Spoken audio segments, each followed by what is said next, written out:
దేశవ్యాప్తంగా సంచలనంగా మారింది కర్ణాటక.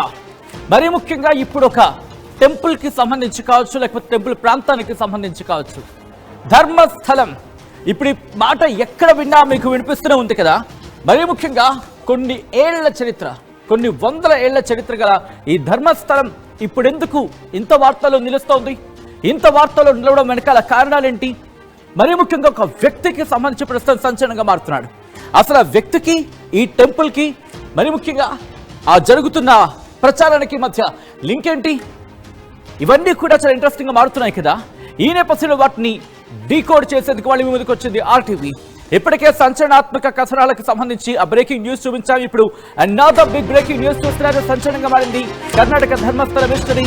జూలై ఫస్ట్ వీక్ లో ఓ వ్యక్తి చేసిన ఫిర్యాదుతో వెలుగులోకి వచ్చింది ఒక మారణ హోమం. పారిశుద్ధ్య కార్మికుడిగా పనిచేసిన టైంలో వందలాది మంది చనిపోయిన యువతుల మృతదేహాలు తానే పూడ్చనని ఖననం చేశారని చెప్పి ఫిర్యాదు చేశాడు. ఈ వ్యక్తికి సంబంధించి మాట్లాడుకున్న క్రమంలో 1998 నుంచి 2014 మధ్య 100కు పైగా మృతదేహాలను పూడ్చానంటూ చెప్పడం. అదిగొదుగు ఆ వ్యక్తి, మీరు చూస్తున్నారు కదా విజువల్లో, ఆ నల్లగా ఫేస్ కప్పేశారు, ఒక బ్లాక్ క్లాత్ ఆయనకు వేశారు. ఆ వ్యక్తి అతగాడు, కంప్లైంట్ చేసిన వ్యక్తి, తానే 100కు పైగా మృతదేహాలను పూడ్చానని చెప్పిన వ్యక్తి.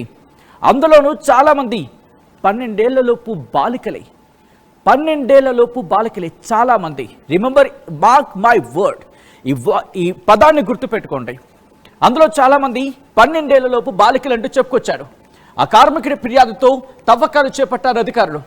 తవ్వించోట ఓ మహిళ పుర్రె దొరకడం ఫిర్యాదుకు బలం చేకూరింది. ఒక్కొక్కరిగా వచ్చి ఇప్పుడు ఫిర్యాదులు ఇస్తున్నారు బాధిత కుటుంబాలు. 20 ఏళ్లలో ధర్మస్థల పరిధిలో వందలాది మహిళల మిస్సింగ్ కేసుకు సంబంధించి మాట్లాడుకుంటున్న సందర్భం. 2003 నుంచి ధర్మస్థల చుట్టుపక్కల ప్రాంతాల్లో పుర్రెలు, ఎముకలు, అస్థిపంజరాలు లభ్యమయ్యాయి అనే వార్తలు ఇప్పుడు జోరందుకుంటున్నాయి. దీనికి సంబంధించి point to point, pin to pin మాట్లాడుకునే ప్రయత్నం చేద్దాం. ఒక్కసారి నేను ఆ విజువల్ని మీకు చూపించే ప్రయత్నం చేస్తాను. ఫస్ట్ కొన్ని విజువల్స్ ఉన్నాయి, కొన్ని డాక్యుమెంట్స్ ఉన్నాయి, వాటిని నేను మీకు చూపిస్తాను. ఆ తర్వాత నిన్న మనం గండికోటకు సంబంధించి ఎలా పాయింటర్తో సైతం నేను మీ ఉంచాను, ఈ రోజు కూడా అదే ప్రయత్నంతో మీ ముందుంచే ప్రయత్నం చేస్తా. సో ఈ నేపథ్యంలో ఒక్కసారి ఇప్పుడు మనం మాట్లాడుకునే ప్రయత్నం చేద్దాం. ఆ వ్యక్తికి సంబంధించి విజువల్ చూస్తున్నారు కదా.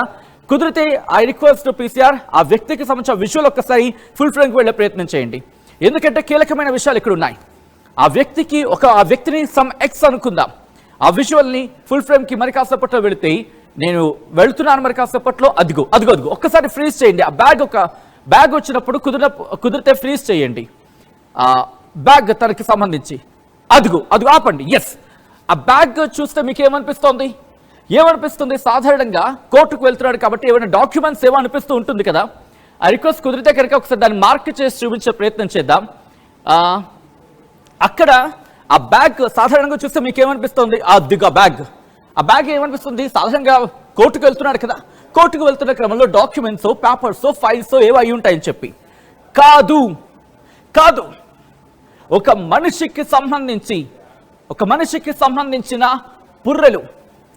పుర్రెలట, అస్థి పంజరాలట, ఎముకలట. దాంతోపాటు తన దగ్గర ఉన్న కొన్ని ఫొటోస్ని తీసుకువెళ్తున్నాడు ఆ వ్యక్తి. అది ఆ వ్యక్తికి సంబంధించి ఎప్పుడో 1998, subject to the correction, exactly 98 నుంచి 2014 అప్పుడు జరిగిన ఘటన ఇది. అప్పుడు ఏకంగా 100కు పైగా మృతదేహాలని తానే ఖననం చేశారని చెప్పుకొచ్చాడు. అయితే మొదటిగా వ్యక్తి చెప్పినప్పుడు ఎవరు నమ్మలేదు. కర్ణాటక ప్రభుత్వం కూడా సీరియస్గా తీసుకోలేదు. మరి ముఖ్యంగా ధర్మస్థలికి సంబంధించి మాట్లాడుకుంటున్న సందర్భం. ఓకే, ధర్మస్థలి అంటే ఎవరికైనా డౌట్ ఉండొచ్చు. ఒకసారి ధర్మస్థలి గురించి నేను ఒక రఫ్గా 2 పాయింట్లు చెప్పే ప్రయత్నం చేస్తాను. ధర్మస్థలి అత్యంత పుణ్యక్షేత్రం. ఎందుకంటే అక్కడ మంజునాథ స్వామి కొలువై ఉన్నాడు. 800 ఏళ్ల చరిత్ర కలిగిన క్షేత్రం అది. అదే ధర్మస్థలి. హిందువులు ప్రత్యేకంగా ఆరాధించుకునే పుణ్యక్షేత్రం.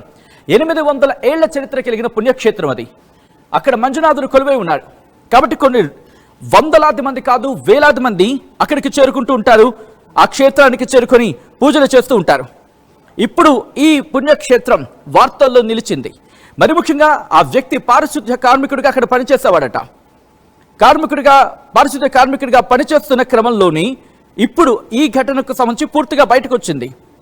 తాను పారిశుద్ధ్య కార్మికుడిగా పనిచేస్తున్న క్రమంలో ఒకటి కాదు రెండు కాదు ఏకంగా 100కు పైగా మృతదేహాలు, అది కూడా దాంట్లో ఎక్కువగా అంటే చాలా శాతం బాలికలవి, 12 ఏళ్లలోపు యువతులవి, 12 ఏళ్లలోపు బాలికలవి, మరి ముఖ్యంగా యువతులవి. సో ఈ క్రమంలో ఇక్కడి నుంచి నేను కాస్త ముందుకు వెళ్తున్నాను. ఆ వ్యక్తి స్టేట్మెంట్ ఇచ్చాడు కదా, ఇచ్చిన తర్వాత ఎవరు నమ్మలా. ఆ తర్వాత జూలై 3న ఇది జరిగింది.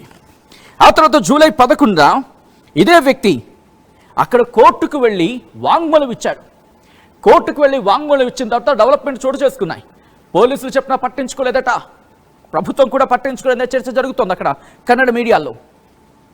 ఆ తర్వాత జాతీయ మీడియా కూడా ఇదే అంశాన్ని ప్రస్తావించింది.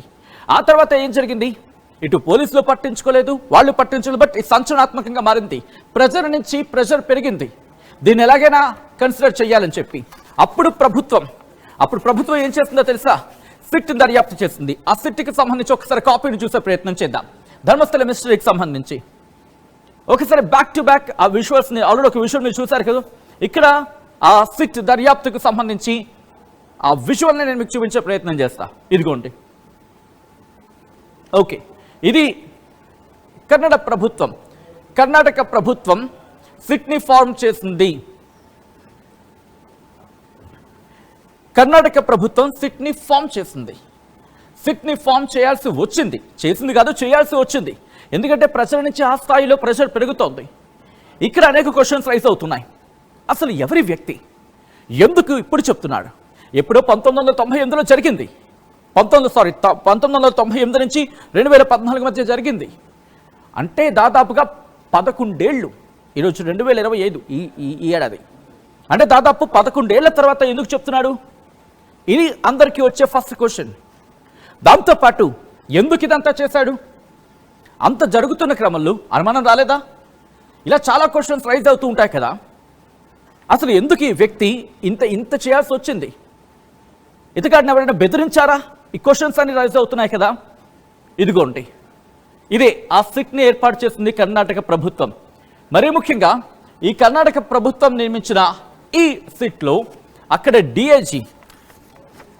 డిఐజీతో పాటు మరికొంతమంది స్పెషల్ ఆఫీసర్స్, డీజీపీ ప్రణబ్ మెహంతితో పాటు ఐపీఎస్లు MN అనుచేత్, సౌమ్యలత, జితేంద్ర కుమార్, మొత్తం 4, మరి ముఖ్యంగా డీజీపీ స్థాయి వ్యక్తి ఇప్పుడు ఇన్వెస్టిగేషన్ లీడ్ చేస్తున్నారు. వీళ్లతో పాటు మరో 3 ఐపీఎస్లు ఈ సిట్ని లీడ్ చేస్తున్నారు. ఇన్వెస్టిగేషన్ జరుగుతోంది. సో ఇక్కడి నుంచి ఎప్పుడైతే ఈ ఘటన బయటపడిందో మీకు గుర్తుందా, చాలా కేసులు ఆ క్రమంలో మాట్లాడుకున్న కొన్ని మిస్ అయ్యారు. ఈ అదృశ్యమైన కేసుల గురించి మాట్లాడుకుంటూ ఉండే సందర్భం ఉంటుంది కదా. వాళ్ళు ఇప్పుడు రంగంలోకి దిగారు. ఆ పేరెంట్స్ ఇప్పుడు ఆందోళన వ్యక్తం చేస్తున్నారు. ఇప్పుడు కేసులు మళ్ళీ తిరగదోడాలి.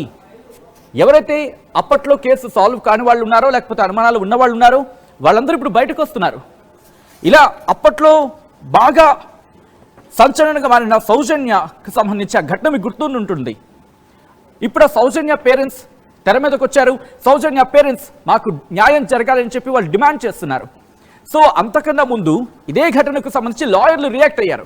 ఒకసారి లాయర్లు ఏమన్నారో చూద్దాం, ఆ తర్వాత సౌజన్య పేరెంట్స్ ఏమంటున్నారో చూద్దాం. చాలా చాలా చాలా చాలా చిక్కుముడ్లు ఉన్నాయి. ఆ చిక్కుముడిని ఒక్కొక్కటి విడదీసే ప్రయత్నం చేద్దాం. ముందుగా జస్టిస్ ఫర్ కుమారి సౌజన్య అంటూ మీరు చూడొచ్చు. అప్పట్లో చాలా తీవ్రమైన చర్చ జరిగింది. సో ఇప్పుడు సౌజన్య పేరెంట్స్ కూడా బయటకు వచ్చారు. ఈ కంప్లైంట్ని మళ్ళీ ఫైల్ చేశారు. సో సౌజన్య పేరెంట్స్కి సంబంధించి బయట చూసే ప్రయత్నం చేద్దాం.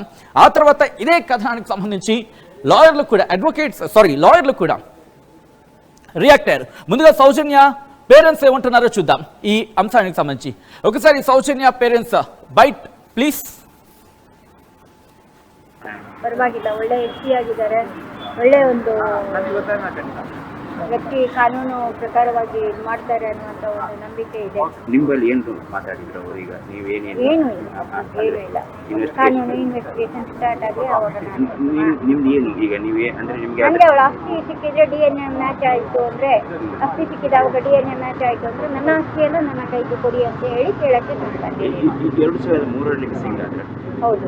ಹೇಗೆ ಇದು ನಿಮಗೆ ಅಂದ್ರೆ ವಿಷಯ ಗೊತ್ತಾಯ್ತು ಅಂದ್ರೆ ಎಲ್ಲಿಂದ ಮಿಸ್ಸಿಂಗ್ ಆದ್ರು? ಧರ್ಮಸ್ಥಳದಲ್ಲೇ ಮಿಸ್ಸಿಂಗ್ ಆಗಿದೆ. ಎಲ್ಲಿ ಶಾಲೆ ಸ್ಟಡಿ ಮಾಡ್ತಾ ಇದ್ರ ಅದು ಮಣಿಪಾಲ್ ಹಾಸ್ಪಿಟಲ್. ಅನಂತರ ನೀವು ಕಂಪ್ಲೇಂಟ್ ಎಲ್ಲ ಕೊಟ್ಟಿದ್ದೀರಾ? ಅದೇ ಮಿಸ್ಸಿಂಗ್ ಅಂತ ಕೊಟ್ಟರೆ ತಗೊಂಡಿಲ್ಲ ಬೆಳ್ತಂಗಡಿ ಸ್ಟೇಷನ್ ಅಲ್ಲಿ. ಹೌದು, ಈಗ ನೀವು ಬೇರೆಯವರ ಹೇಳಿದ್ರೆ ಅವರು